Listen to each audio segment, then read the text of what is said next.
Hey, what's up YouTube? Josh here with a 5-minute fix. Want to go over some changes that I made to the HVAC. So when I bought this house, there were a lot of things going on that I didn't like. So as I've lived here, I'm going on about 3 years, I've kind of just made some subtle changes on one end of the spectrum to some major renovations on the other. So tonight's 5-minute fix involves the HVAC unit behind me.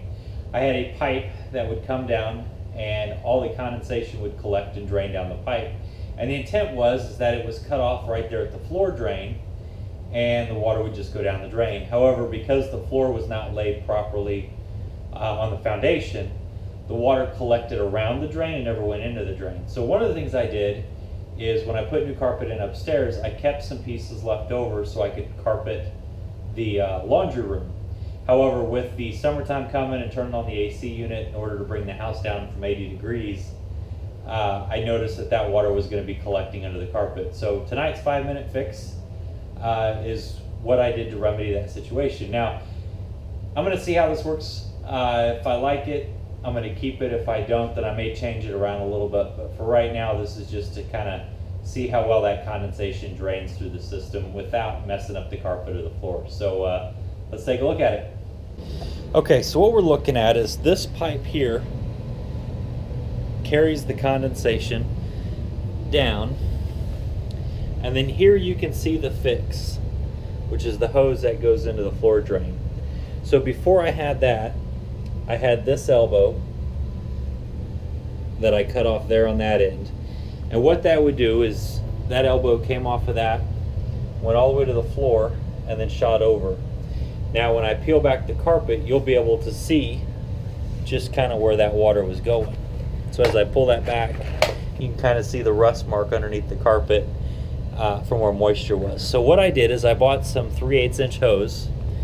I bought the screw-in adapter right there, as well as a 3/4 inch fitting that went on the pipe. So once I cut the pipe, I just fitted that on, and it's not even glued, I just dry fitted it for right now.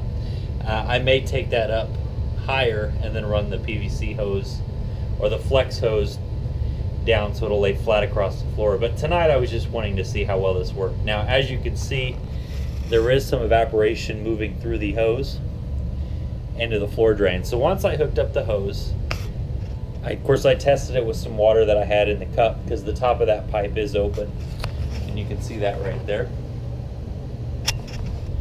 And so I drilled out the hole here in the bottom and just fed the hose right in. So the actual condensation, as it comes through the pipe, will drain right into the floor drain, and it shouldn't impact the carpet at all. The intention is that the rest of the basement will also be carpeted, and so it'll be nice having a carpeted floor, so in the wintertime you're not so cold as you come down to do the laundry and whatnot. So anyway, I can see the condensation moving. It looks like we're getting a pretty steady flow. The house is pretty humid. The humidity is very high in the house, so that's probably what's causing that. But you can see that that's dripping nicely, and I've just got that pipe kind of holding it out so that it doesn't get a flat spot in it. But there you go. That's tonight's 5-minute fix.